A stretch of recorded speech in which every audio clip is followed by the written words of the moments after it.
एक सवाल है सीमांचल के बाहर भी दौरा होगा क्या? सीमांचल में बिल्कुल होगा, बिल्कुल होगा, फिक्र मत। ये सीमांचल की जनता को बदनाम करने की एक साजिश है। हम इसका कंडेम करते हैं और सीमांचल की जनता ये जो तोहमत लगाई जा रही है उसका जवाब इस चुनाव में देगी। असद साहब कल काकोरी यानी लखनऊ में जो है अभी आप बिहार की बात करिए। सर आयला मोहम्मद सवाल आप जाने हमको। आयला मोहम्मद अब आप पूछ चुके आप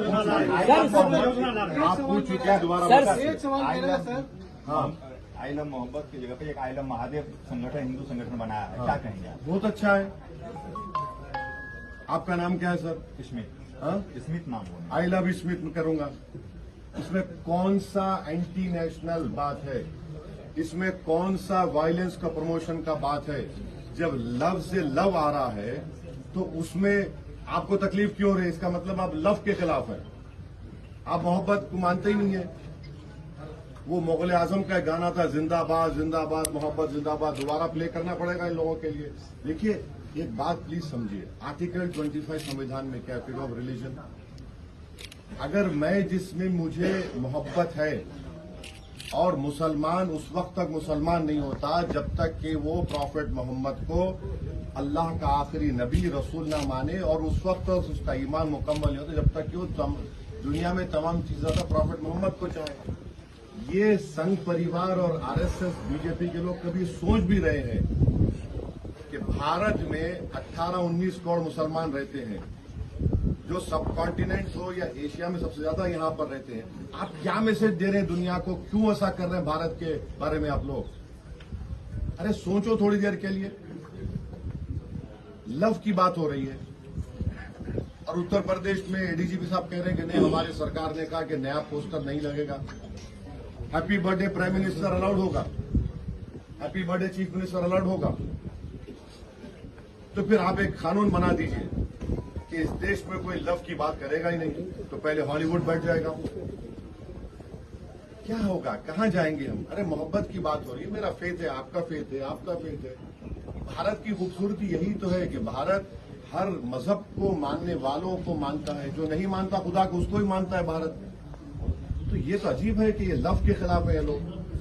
मेरा एक सवाल है सीमांचल के बाहर भी दौरा होगा क्या? सीमांचल में बिल्कुल होगा, बिल्कुल होगा, फिक्र मत। सर अभी हो गया। आप सर मैं एक जैन सवाल जी है को लेके जो पॉलिटिकल हवा दिया जा रहा है, जैन जी को लेके जो ये जो पॉलिटिकल मूवमेंट एक तरह से बनाया जा रहा है, क्या आप इसको फेवर करते हैं? अरे इनको बोल दीजिए कि बिहार में 59% खुद इनका एडवर्टाइजमेंट कहता है।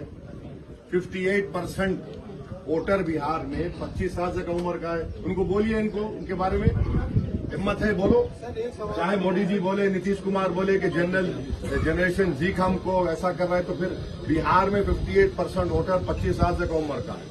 तो ये बिहार के जो जनरेशन जी के जिसका वोट 58% है पॉपुलेशन में, उनको सोचना चाहिए कि तुम्हारे ख्वाबों को पूरा करना नहीं चाह रहे। सर मेरा एक सवाल है सर, बिहार में 55% हाँ, आए तो वो बताएं कितने घुसपैठी आपने रोके थे। बीएसएफ आपके पास है, आप होम मिनिस्टर हैं 11 साल से। अगर यहाँ पर डेमोग्राफिक चेंज हो रहा है, आप क्या कर रहे थे उसके लिए? ये तो आपकी नाकामी का आप सबूत दे रहे हैं। और वो जो बांग्लादेश से भागकर आकर बैठी है, बराए मेहरबानी उसको सीमांचल को ला ले। वो खुद बॉर्डर का रास्ता हम दिखा देते, वहां ले जाके छोड़ दें उसको पहले बाहर करें। आप वो क्यों रही दिल्ली में? सर मेरा सवाल है कि सर मेरा एक सवाल है नहीं सर मेरा एक सवाल है हाँ, बराबर होना चाहिए। आर्टिकल 37 का हमने तो प्राइवेट मेंबर्स बिल डाला था पार्लियामेंट में, वो अगर आएगा तो सीमांचल का डेवलपमेंट क्या प्रायोरिटी क्या होगी वो काउंसिल डिसाइड करेगा। क्या यहाँ पर आपका मखाना का क्या रेट मिल रहा है बताइए? यहाँ पर मकाई का मामला क्या रेट मिल रहा है बताइए? एम्स क्यों नहीं आता यहाँ पर? गाया में जो इंडस्ट्रियल पॉलिसी यहाँ पर क्यों नहीं आती? एक बेंच खोलिए हाईकोर्ट का यहाँ पर। तो दिल्ली से फ्लाइट बिल्कुल नहीं है, अहमदाबाद की हो गई। अब ये बताइए कि एएमयू का एक छोटा सा दो कोर्सेज का, उसको भी आप बंद करना चाहते हैं। पानी आता है, जमीन कट जाती है। हम खुद चश्मदीद गवाह हैं, हम देख चुके हैं। 70 पैसे हम जाके रिलीफ बांटे थे एक बार।